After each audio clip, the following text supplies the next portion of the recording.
All right, guys. So today I'm going to be talking to you guys about how to remove yourself from acquisitions. I know this is a question I get all the time, and it's one of the hardest things that you're going to do in your wholesale business up until this point. It's for sure going to be the hardest thing. You want to get to 100K per month. It's the biggest hurdle you have to jump in order to get there. So when you get an acquisitions person in your business, it's going to be a life-changing thing. Deals are literally just going to close whenever you're not around. You're not going to have to be involved in talking to sellers. You don't have to be involved in follow-up. So like maybe you are doing offers right now. Maybe you have to talk to 10, 15, 20 sellers a day.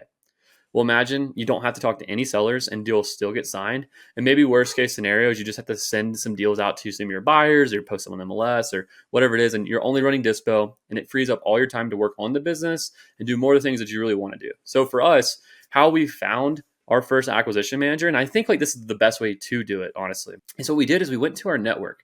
We went to people who we knew that were coachable, that had a great work ethic, and someone who was very much a people pleaser, very much a personable person.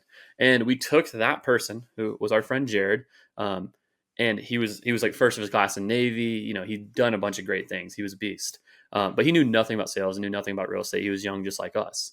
I think he was 22 instead of 20 years old.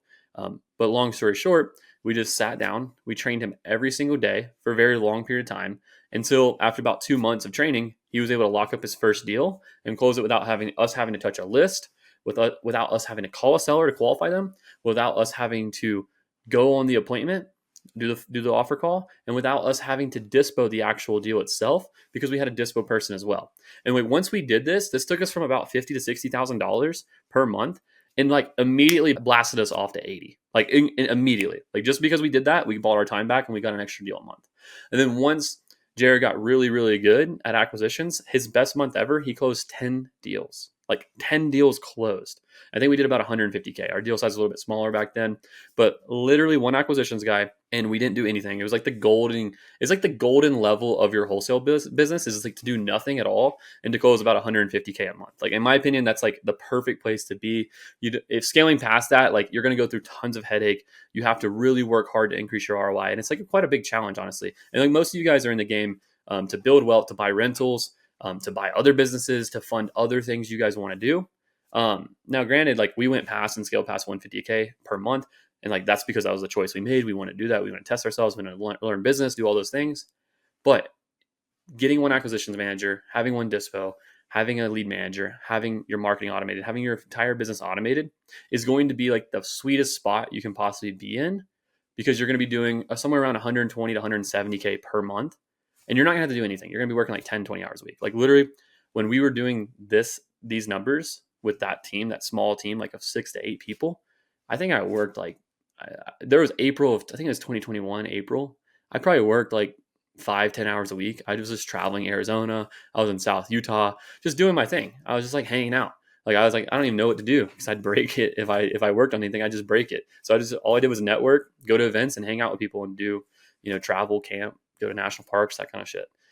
Super great time. And so like basically the biggest thing that I can suggest to you guys is when you're going to hire, like I'm going to talk about 3 main steps. It's like one, it's going to hire, you got onboard, and then you got hold accountable, right? So this is going to be the core pillars of you having an acquisition person that not only stays, but also performs. That's going to be the biggest thing. Because if you let someone who's an underperformer stay on your team, you're going to make no money. I've seen that happen so many times.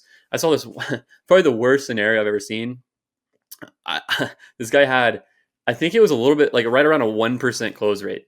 And I told him, I was like, dude, you got to fix that. Cause like, that's just not going to be scalable at all. Like no matter how good you are at marketing, no matter how bad you are at sales, no matter how big your deals are, a 1% close rate is just not going to cut it. So like, we can't be doing that.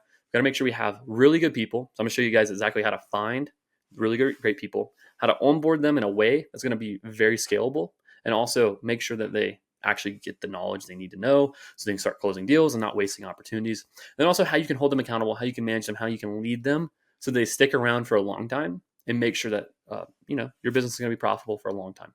So without further ado, let's get into it. So how do we hire? The best place to go and hire an acquisition person is going to be from your network. If you have a network, any place of authority, so maybe you were in like Brent Daniels beginners group or Chris Jefferson's or whatever, had a client who was in Chris Jefferson's beginners group, and he made his post there because he had authority there. And that's where he hired his first acquisitions guy, who that first acquisitions guy for him took him from 30K a month to literally in the next 6 weeks, he locked up $257,000 of profit, projected profit. So That's like literally huge. That's the impact acquisitions guys can have for you. Now, granted, for us, we just went to our friends, to our network, to people who we thought were coachable, had a lot of past history success, and wanted to work hard and want to get better. That's what we did. Now, that's what I would recommend to you guys is go get someone who can stick around. Because if your first acquisition guy does not stick around, it's going to make it really hard. And you're going to have to get on a spin cycle of having to train people over and over again. Most of you guys have been watching my YouTube channel for quite a while now and probably know that I have an accelerator program that's made for people who want to pay to grow their business faster. And so since we've helped over 150 clients scale their wholesale business to multiple 6 and multiple 7 figures per year, we've been able to really see what works. And we just redesigned our entire product to create a copy and paste system that our clients are using to scale their businesses extremely quickly. And so this system is really designed to pull you out of the day-to-day and make you a manager of the business. So there's gonna be things like, getting KPIs installed, getting your sales process going, having the MLS strategy installed, hiring an admin, hiring a lead manager, how to onboard these people, and just having a copy and paste system. And then we also are gonna take you through getting your financials in order so you have a lot of clarity on like what your business actually does. So you're not stressed on how you spend money and where the marketing money goes and when's it coming back and all that kind of stuff. We're gonna take you through exactly how to hire a copy and paste strategy on how to hire your first acquisition manager, because I know that's the hardest part of business is getting yourself out of that sales seat. So we take you through that, how to onboard that person, etc. How to do the same thing for Dispo, how to do the same thing for TC, whatever it may be. And then obviously there's plenty of other like straight up copy and paste SOPs that you would get. And these copy and paste SOPs will change the foundation and the infrastructure of your business forever. And basically the entire goal is to pair you guys with a one-on-one coach who actually does the business at a very high level, that they're able to help you implement these things perfectly in your business. That's going to make the difference for you being where you're at to where you want to be. And so I'll keep it brief, but if this is something that you are remotely interested in and how we would scale your company to $100,000 per month, allowing you to work less, then all you need to do is go down below this video, click the link below, fill out some brief info, and show up to that call. And with that being said, we will hop right back into the video. Now, let's say it's not the end of the world. We've coached people to hire their first acquisitions guys from the job boards, from WiseHire, from all those places, and it works. So if you can't do from your network, then this is what you want to do, is you want to go to WiseHire. WiseHire.com is like the best place in my opinion, because it places all your job postings on all the job boards. That's what we've used. And basically from there, what you're going to do is you're going to make a job posting called Acquisitions Director of Real Estate Acquisitions. So when you make that job posting, a director of real estate acquisitions, you're just going to write a job posting, you're going to write some basic things, explaining like the role, and then a compensation of what we like to do is between 60 and 180. It's commission only. So you can talk to them about that. And then you're going to take them through the hiring process. What you're looking for is 2 years of sales experience. You want to make sure these people are seasoned. And the biggest thing is you want to make sure they're a culture fit, right? So when you're calling these people, you want to make sure, one, that they've done B2C sales for a while. Two, they're a culture fit. Once you've done that initial screening to make sure that they match all your non-negotiables, they're a culture fit, they've done sales, all that kind of stuff, we're going to take them through a role-playing interview. And on this role-playing interview, I'm literally just going to give them the script and be like, all right, dude, like I'm going to give them at the end of the first call. And then they're going to practice on it. They're going to come to the role play and I'm going to be the seller. And then they're going to be the acquisitions rep. They're going to take me through the process. I'm going to give them feedback and then we're going to do it again. And I want to see coachability. I want to see natural fundamentals of sales. I want to see all of those different things. And if all of those things are present, then that's great. That's exactly what I want to see. And if they're a culture fit and they have this skill set, then all I need to make sure is that, they're basically telling the truth and they're not lying. So that's where I'm going to get reference checks. So I'm going to ask them for a couple reference checks at the end of that role play. I'm going to call those people up, do 1 to 3. I'd recommend their last employer and then at least one other person minimum. If you're getting weird, sketchy things, call more people, right? The more people, the better.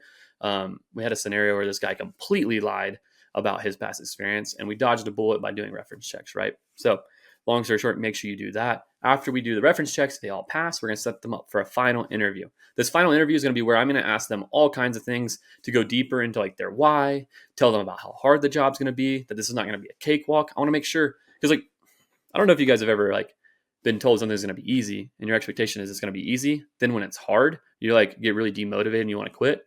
Well, that's what happens if you tell people the job's going to be a cake and they're just going to have motivated sellers on their calendar all day, that kind of stuff. We want to actually do the opposite. Throwing back to a story is I hired a COO for Level Up. This was 2 years ago.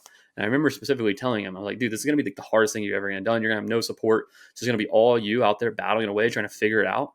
That's just going to be what your life is. Is that something you want? And he's like, yeah, I'm your guy. And I'm like, dude, I tried that like 3 times. I was like, if you're just going to be like, I'm your guy, some people will bluff, but I mean, if someone's got that confidence, I'm going to be like, yeah, dude, I mean, if you want it that bad and you're ready to go to battle, then that's someone who I want on my team. So that's what we're going to do is we're going to, one, ask them about their past history of success. What did they learn from that? All that kind of stuff. And then set the frame for this is going to be a very hard job. And then if we like all that, we're going to make them a job offer.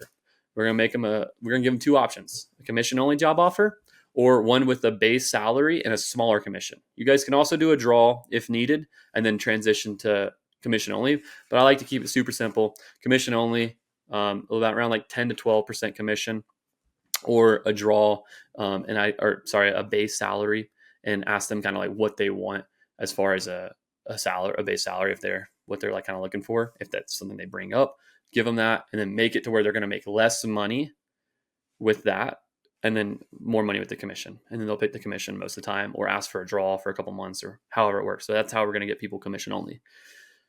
Once you've hired these people, now it's time to onboard them. And your onboarding experience is the most important piece to basically an employee's perspective of like what your company actually looks like. So it's really critical. So this is how I like to do the first 7 days. Like this is going to be a very high level. But what I want to do is I want to talk to them at least twice a day, morning and afternoon. And I want to talk to them for about an hour each day, going over different things they need and like things that they are doing, and teach them. All right. So on day 1, what I want them to do when I'm talking to the acquisition manager is we're making calls. We're making calls day 1. But how I'm going to get them there fast is by teaching them the bare necessities that they need to make their first call. So like in the first 2 weeks, their expectation is to get 5 cold leads turned into 5 hot leads. That's their first 2-week goal. So I'm going to teach them what they need to do that. And basically, I'm going to teach them the offer call script. I'm going to teach them how to move around in CRM. And then I'm going to give them a bunch of good sales calls to listen to. And then I'm going to say, go and make calls. And your goal in the first 2 weeks is to get 5 colds to 5 hots. And 5 hots just mean that we think they're going to sign a contract in the next 30 days. So that's literally their goal. So they're going off, they're doing calls, all that kind of stuff. So I get them ramped up in the first half of the day. They make calls the second half of the day. Then we meet at the end of the day. We're going to meet at the end of the day. I'm going to review their calls with them. I'm going to give them feedback. And we're going to role play whatever is required, whatever they need specifically to get up to speed. And then so I'm going to work through each day just like that. My job is to help them get 5 colds to 5 hots in the first 2 weeks. So all I'm going to be doing is reviewing their calls with them, role playing with them, and then teaching them the things they need in order to have success. And like this is not just some like blanket onboarding where I'm going to teach them every single time, every single day for the first 14 days. They're all going to learn this, and that on day 2, this, and that on day 3. No, that's not how it works. It's going to be curated based on what they need to get the goal accomplished. And in the first 30 days, their goal is to have a contract signed. Once they do that, they're on the team. They've passed the first 30-day inspection period, and then they have to keep getting deals signed each month. For us, it's 2 contracts signed the second month, and then they need to get 4 contracts signed the third month. And then after that, they're expected to get 6 contracts signed every single month and be performing. So that's basically how it works. So essentially, I'm going to meet with them and solve whatever problem they have. So the way I look at this, anytime I'm teaching someone anything, whether it's my team, whether it's my clients, whether it's whoever. All right, so there's a 4-step process to teach anyone anything. This is what I use to teach my clients. This is what I use to teach my team. This is what I use to teach anyone who asks me anything and how I improve myself. So in the first 30 days, the goal of the acquisition manager is to get a contract signed. Then we need to know step 2 is where are we relative to that goal of getting a contract signed? Okay, maybe we have 2 people in negotiations, but we can't overcome whatever objection. We understand where we're at, right? Now, step 3 is we got to bridge the gap from where we are to our goal. And then step 4 is we got to implement said actions in our plan, right? So if I'm training someone and their problem of why they can't get a deal is that they suck at diving into motivation, or they keep offering their first offer too high, then all I'm training on is that one specific thing until it's fixed. And I'll move on to the next one. And you can fix things daily if someone's coachable and willing to improve. And that's really important about the onboarding. All right. Third thing is accountability, leadership, and management. So how do we hold people accountable? How do we lead them? How do we manage them? Well, first, I'll start with the definition of accountability. The definition of accountability is a reminder of a previous agreement. So let me say that again. Accountability is a reminder of a previous agreement. So if we agree that you're going to get 1 contract in the first 30 days, then all I'm going to have to do is be, hey, you don't have 1 contract signed in the first 30 days. That's the agreement. I'm just reminding you of that agreement. And then I'm going to say, what do you think we should do in order to get there? And then they're going to tell me. And then I'm going to be their resource to their ability to have success, to execute the plan, to grow. So that's literally all it is. So if someone is supposed to hit 100 calls in a day and they keep hitting 60, but we all agreed that they're supposed to hit 100, then the simple thing I'm going to do is, hey, John, I know you said you're going to be able to hit 100 calls each day. The last 2 days, you've only been at 60. Is there something that I can do to help? Or like, what do you think we should do here? And then boom, they're like, oh yeah, you're right, Chandler. I haven't been hitting my calls. I should be. I don't know what I'm doing. Let me go and I'm going to make a little bit extra calls today. Or I really just, or maybe it's a reason they're not making it. Maybe the CRM's slow. Like, hey, when I make a call, it like takes like 5 minutes for the call to go through, or it takes 7 minutes to load the screen because it's Podio and Podio sucks. And that's the reality. Okay, cool. Well, how do we fix that? Well, let's put these leads on a dialer so that we don't have to refresh the screen, or hey, like maybe we can like preload the screen, or maybe we can switch CRMs or whatever it is to solve that problem. Maybe they don't have all the resources they need from you as the leader to be successful. So that's what you got to focus on. It's like, what is preventing you from getting it here? And then take all the excuses, take all the reasons away. And if you know someone's giving you BS, be like, hey, do you really think that reason is preventing you from making the number of calls you need to make? And they're going to be like, well, not really. Or yes. And then their reason sucks. And like, well, it seems like that would affect this, not calls. So I guess I'm a little bit confused here. And then like, you're just basically pointing out what's false and what's right. And you have to hold the standard to the numbers you said that are going to happen. So daily KPIs for an acquisition manager is they need to get one contract signed. If that does not happen, they need to make 3 offers. If they do not make 3 offers, for each offer they miss, they owe 20 outbound phone calls for each offer that they miss. So if they make 1 offer, no contracts, they need to make 40 outbound phone calls. And that's the agreement for them to have a green day on the stoplight report. If they are not having green days every day from an activity basis, then that's unacceptable. And as soon as that happens, we got to fix it. What I see happen most of the time, and why acquisition managers slip or lead managers slip or people's teams slip and performance drops, is because literally they don't ever correct the behavior of the person they're talking to. And that's the definition of leadership, is behavior change. So if you can't change the behavior of someone on your team, then like you're going to forever be capped at you doing all the work yourself, because people on your team are just not going to be able to do it if you can't change their behavior, because people aren't robots and they're going to slip. They're going to come short. It's going to happen. So you're going to have a conversation with them and try to help them out. So if someone's activities are off day 1, I'm going to talk to them. I'm not going to roast them on the stoplight report call with all the people on the team, but I might say something on day 1, like, hey, John, like, I know you can definitely get more calls than that. Like, you definitely, like, I'm sure you had an off day or something like that, but you're better than that. You get those calls up for next time. Boom, that's it. Something like that, super lighthearted. If it happens again, day 2, then basically I'm going to call them after the stoplight report call. So if we're on the Zoom, everyone's here together, and be like, hey, John, can you stay with me? Like a little bit after Zoom, I got to talk to you. And everyone should know, because as you do this more times, everyone knows what that means. It means that, hey, you're getting talked to because you're not performing, you're not doing your numbers, and everyone understands what's going on, because it's all it should happen to everyone on your team. It's just the reality of the nature. It's how humans work. So then just correct it. Hey, John, I saw that you've missed your calls the last couple of days. There's something going on that maybe like at home or something I don't know about. No, there's not. I just need to step it up and hit my calls.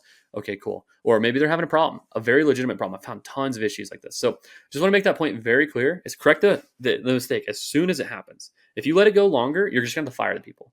Or you're going to have the great reset call, which is another possibility. The great reset call basically looks like this. Like, hey, team, like, let's say for whatever reason, the entire team is just not hitting numbers. Everyone's red all the time. Activities are down. Everything's just horrible. If that's the case, then, I'm going to have this conversation with them where I'm going to tell them, hey, look, guys, I've been screwing up and allowing us to perform at a low standard. And that's just not something that is going to be I'm going to be okay with moving forward. And that's because it's all my fault, because I haven't given you guys the resources you guys need. I haven't given you guys the support you guys need. And honestly, at the end of the day, like, I haven't even held you guys accountable to the agreements we've made in the past. Like, we all made these activity agreements, of how many calls we're going to make, how many offers we're going to get out, all that kind of stuff. But I haven't even like held that standard for you guys. So like, why would I expect you guys to hold it? So that's on me. But what moving forward I need to happen is I need every day us to have green days. Like we can't miss activity metrics like calls, offers, that kind of stuff, because that's just like an effort thing. And I know you guys want to be good. I know you guys do want to be good, but I'm just not holding you guys to that standard. So that's on me. Is that something that you guys could commit to doing? Then you're going to ask for their commitment. If you don't ask for people's commitment at the end of every time you have a conversation with them, then like they're never going to actually, there's never anything to hold them accountable to. So like, for example, if I was like, I had this exact situation happen yesterday. Guy's acquisition manager wasn't hitting his numbers. He's like, how long do we put them on a leash for? You know, he's hitting 20 calls a day. He should be hitting 60. Okay, cool. Well, basically, in my opinion, if you tell someone one time, hey, look, man, like, what can I do to help you get to your 60 calls? He's a new acquisition manager, by the way. What can I do to help you get your numbers up to 60 calls a day? And then he's like, well, I'm really slow at comping, and that's really dragging me down. I've had to redo some offers because I sent the wrong numbers out, and it just took up a lot of my time. Okay, cool. Let's train on comping every day this week. And like, if we train every day this week on comping, how soon, what day do you think you can start hitting your numbers every time by? Oh, you could think Thursday? Okay, cool. So when Thursday comes, what do you think I'm gonna do? I'm gonna check. And if he didn't hit his numbers, like, hey bro, I know you told me on Thursday, like you're gonna be able to hit your numbers. What's going on? What can I do to help? Is there something that I didn't give you? Whatever. And that's the conversation. If you guys don't have these conversations, your acquisition team's gonna suck. You're not gonna make any money, and you're gonna be really unhappy. So I don't want that for you guys. So those are the main things you need to do. If you do those things every day, focus on the fundamentals of hiring, training, and holding your team accountable and leading them, not micromanaging them, but just leading them in a way that's going to inspire them. Actually, one thing before we roll out, I just remember this, and I think this is such a key piece to leadership. So I want you guys to think of there being a scale. It's like you have top performers, 10 out of 10 performers over here. And then over here, you have 0 out of 10 performers on the left. There's this scale of performance. Low performing is 0, high performing is 10. How do you think you're going to lead a high performer versus a low performer? So in my opinion, what you're going to do is a high performer requires empowerment. A low performer requires micromanagement. In order to take a low functioning person and bring them to an acceptable level of functionment, if that's a word, and that's when you can start empowering them more. So it's like over here on the left where it's 0, you're going to be micromanager. Okay, I'm going to start shifting towards empowerment and trust that they can do it. And just like being like, yeah, dude, you're a fucking beast. Like, go and take care of it. Like, you can knock it out of the park. No problem. You're a 10 out of 10 performer. You're a beast. But as soon as that 10 performer slips, boom, all right, we got to insert accountability because high performers want to be held accountable, get them back up to that 10 performing. And so that's the dichotomy I want you guys to think about. And that's the scale I want you guys to use in your mind as you're working with someone on our team. So, you know, if someone's managing me, honestly, I'm normally a 10 out of 10 performer. Sometimes I slip. Sometimes I get tired. You know, I go ski for a long time on Saturdays and Sundays. So I'm tired sometimes on Monday or Tuesday. And that's just the reality. Sometimes I need a kick in the tail. And then I go back up and I fix my stuff. And that's just the reality. Sometimes us as entrepreneurs even need the kick in the tail. And sometimes your team's going to need it. So that's my talk on leadership. It's my talk on accountability. It's my talk on onboarding. It's my talk on hiring. If this was helpful at all, if you need help hiring your acquisitions team because you're struggling with churn or you're just struggling to replace yourself out and you're not quite sure how to do it, then all I'd suggest is go down below this video, click the link below, fill out some brief info, and my team can help you with our exact plan on how we can help you hire your acquisitions person today. So hopefully this video is enjoyable. If not, I will see you guys in the next one. Peace.